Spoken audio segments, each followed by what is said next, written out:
انما یخشی اللہ من عبادہ العلماء، اللہ نے پورے قرآن میں اپنی گارنٹی جس شخصیت اور جن لوگوں کو دی ہے کہ اللہ سے یہ ڈرنے والے ہیں، فرمایا وہ کون ہیں؟ وہ علماء تنہائیوں میں وہ بیٹھ کر قرآن یاد کرتے ہیں، اس کے مفاہیم کو یاد کرتے ہیں، اس کی محبوب کی فرمان اور حدیث کو یاد کرتے ہیں۔ قرآن پاک کی ایک آیت کریمہ میں نے تلاوت کی ہے، اس میں اللہ تعالیٰ کا ارشاد ہے، ہم ہیں اِنَّا نَحْنُ نَزَّلْنَا الذِّكْرَ، ہم ہیں نازل کرنے والے ذکر کو، اور ہم ہی اس کے محافظ ہیں۔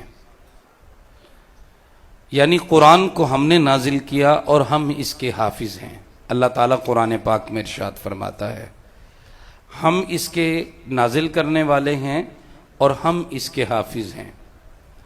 تو اللہ تعالیٰ اس کی حفاظت اس طرح فرماتا ہے کہ اپنے محبوب صلی اللہ علیہ وسلم کے امتیوں کو اپنے محبوب علیہ السلام کے وسیلہ سے یہ قوت اور طاقت عطا کر دی ہے کہ قرآن جیسے معجزے کو سرکار کا امتی چھوٹا ہو یا بڑا ہو، بس قرآن کو یاد کرنا شروع کرے، اللہ اس کے سینے کو قرآن سے منور فرما دیتا ہے۔ اور چھوٹے چھوٹے بچے بھی قرآن پاک کو اپنے سینے میں محفوظ کر لیتے ہیں اور ایسے حافظ بن جاتے ہیں کہ پورے قرآن کی زبر زیر سمیت قرآن کو یاد کر لیتے ہیں، وقف سمیت۔ ان کو وقوف کا بھی پتہ ہے، ان کو زبر زیر کا بھی پتہ ہے، ہر چیز کا ان کو پتہ ہے۔ یہاں تک کہ ہم رمضان شریف میں یہ اپنی آنکھوں سے دیکھتے ہیں کہ ایک حافظ قرآن آگے تراویح میں قرآن کی تلاوت کر رہا ہوتا ہے اور چلتے چلتے وہ کہیں اٹک جائے، بھول جائے، غلطی ہونے لگے تو پیچھے کھڑا حافظ جو اس کا سامع ہے وہ اس کو غلطی بتاتا ہے۔ وہ ایک بار بھولے یا کئی بار بھولے، وہ جلدی میں ہو یا آہستہ ہو، سپیڈ تیز ہو یا جیسی بھی ہو، پیچھے سننے والا فوراً اس کی غلطی پکڑتا ہے اور بتاتا ہے کہ یہاں سے غلطی ہوئی اور یہ تم نے پڑھنا ہے، تو وہ آگے والا پڑھتا ہے۔ اسی طریقے سے اگر وہ نہ بتا سکے اور مجمع میں کوئی اور حافظ ہو تو وہ غلطی بتا دیتا ہے۔ قرآن پاک کی حفاظت کا اللہ نے ایسا اہتمام فرمایا کہ سرکار کی امت کو یہ تحفہ مل گیا کہ وہ قرآن پاک ایسا محفوظ ہوا کہ امت کے چھوٹے چھوٹے بچوں کے سینوں میں اللہ نے اس قرآن کو محفوظ فرما دیا ہے۔ قرآن کی اس تحریک کو مٹانے کے لیے ہر دور میں بادشاہوں نے کوشش کی، قرآن کے مخالفین نے کوشش کی، مجرمین نے کوشش کی، منکرین نے کوشش کی، مشترکین نے کوشش کی، سب نے کوشش کی کہ قرآن کو کسی طریقے سے ہم لوگ اس امت سے چھین لیں، بھلا دیں، مٹا دیں، اس قرآن کی حفاظت کو ختم کر دیا جائے اور ایسا کام کیا جائے، اس میں تبدیلی کر لی جائے۔ مختلف ویب سائٹس بنائی گئیں، مختلف قرآن کو چھاپا گیا انداز سے کہ یہاں سے چینج کیا جائے، وہاں سے چینج کیا جائے۔ آج صدیاں بیت گئیں، بدلنے والے بدلتے بدلتے مر گئے، آج تک اللہ کے فضل سے اور حضور کی نظر عنایت سے سرکار کی امت نے قرآن کو محفوظ رکھا ہوا ہے۔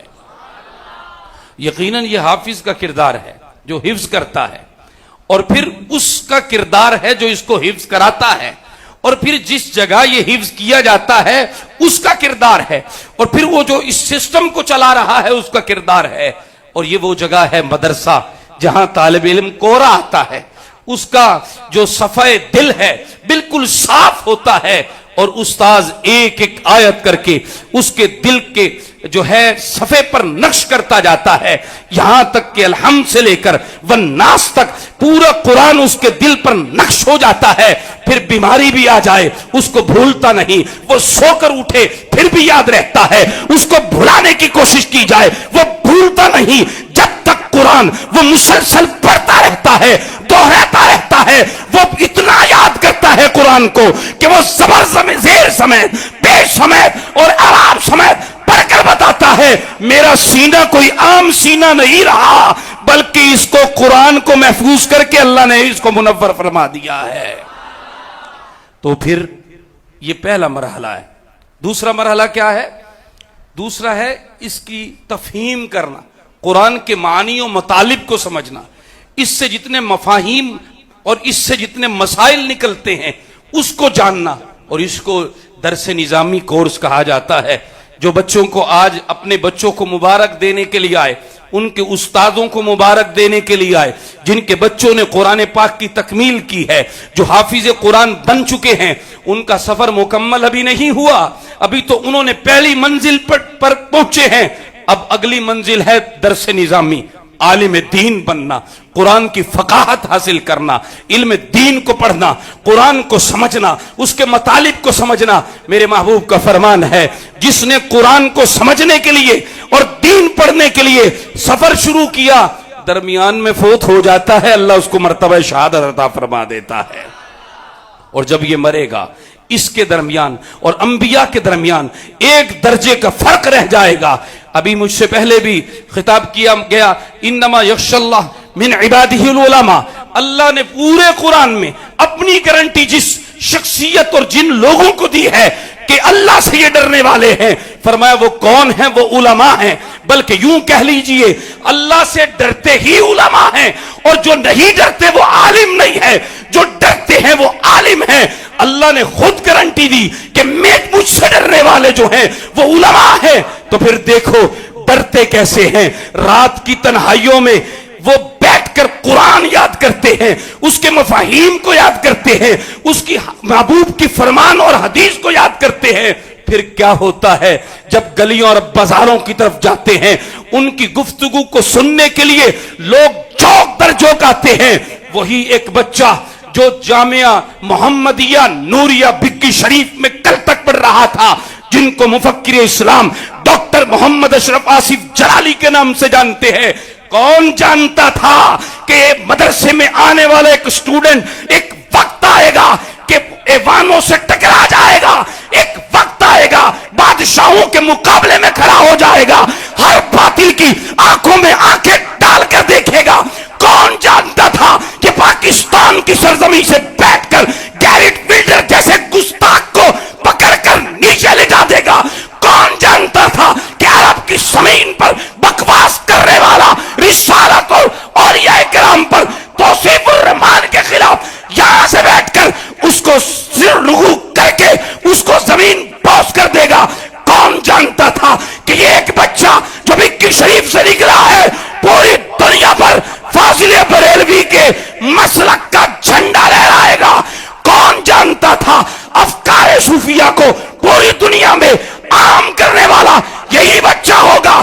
کون جانتا تھا کہ جب سنت کو مٹایا جا رہا ہوگا اور عقیدے پر نقب زنی کی جا رہی ہوگی تو بڑے بڑے ان چوروں ڈاکوؤں کو ان کے گریبانوں سے پکڑ کر ان کے گھونسلوں اور ان کے جو ہے چھپے ہوئے اپنے جو ہے بلوں سے نکال کر اوندا کرے گا.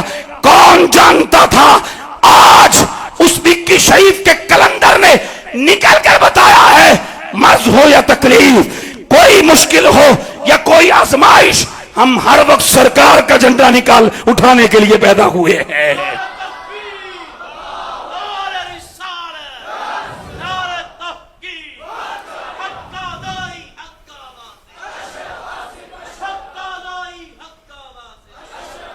آپ میں سے بھی لبیک یا رسول اللہ, لبیک لبیک لبیک یا رسول اللہ. آپ میں سے کوئی ان کی خوشبو بن سکتا ہے جو طلباء ہیں, جو فارغ التحصیل ہو رہے ہیں. اللہ آپ سے بھی کام لے گا. آپ کوشش تو کریں, ارادہ تو کریں, پھر آپ دیکھیں گے منزل قریب ہوگی. پھر آپ دیکھیں گے آپ کی دعاؤں سے اللہ موسم بدلے گا. پھر آپ دیکھیں گے آپ کے علم سے باطل سر جھکا دے گا. پھر آپ دیکھیں گے کہ آپ کی علم کی طاقت سے دنیا تسلیم کرے گی کہ حق کیا ہے اور باطل کیا ہے. رک نہ جائیے گا, حفظ کر کے بیٹھ نہ جائیے گا, حفظ کے بعد تھک نہ جائیے گا, اپنے گھروں میں جا کر سو نہ جائیے گا, کاروبار میں بیٹھ کر گھبرا نہ جائیے گا کہ دین حاصل کروں گا تو کیا بنے گا. جس کی رکھوالی مصطفیٰ کرتے ہو, جس کو سنبھالتے مصطفیٰ ہو, جس کی نگہبانی مصطفیٰ کرتے ہو, جس کو مصطفیٰ نوازتے ہو, اس کو رکنا نہیں ہے, اس کو بڑھنا ہے, اس کو چلنا ہے اور بتانا ہے. ڈرائیں گی بھلا کسے یہ راستے کی سختیاں, ہم عظمت رسول کے پاسباں ہے پاسباں. اس لیے میرے بھائیوں میرے دوستو، جامعہ جلالیہ رضویہ شیروں کی کچھار کا نام ہے. جامعہ جلالیہ رضویہ انقلاب کا نام ہے. جامعہ جلالیہ رضویہ لوگوں کی سمت متعین کرنے کا نام ہے.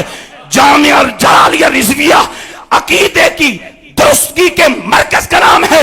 جامعہ جلالیہ رضویہ سنیت کی علامت کا نام ہے. جامعہ جلالیہ رضویہ سنیوں کی غیرت کا نام ہے. جامعہ جلالیہ رضویہ سنیوں کی شان کا نام ہے، بلکہ ہم سب کی پہچان کا نام ہے. اس لیے ہمیں تیار رہنا ہے، ہمیں تیار ہونا ہے. اب میں دعوت خطاب پیش کر رہا ہوں استاذ الاساتذہ حضرت علامہ مولانا مفتی محمد ارشاد احمد حقانی جلالی صاحب کو، جو ہم سب کے استاد ہیں، وہ تشریف لاتے ہیں، اظہار خیال فرماتے ہیں. نعرہ تکبیر، نعرہ رسالت، نعرہ تحقیق، نعرہ حیدری. تاجدار ختم نبوت، تاجدار ختم معصومیت. الكونين والثقلين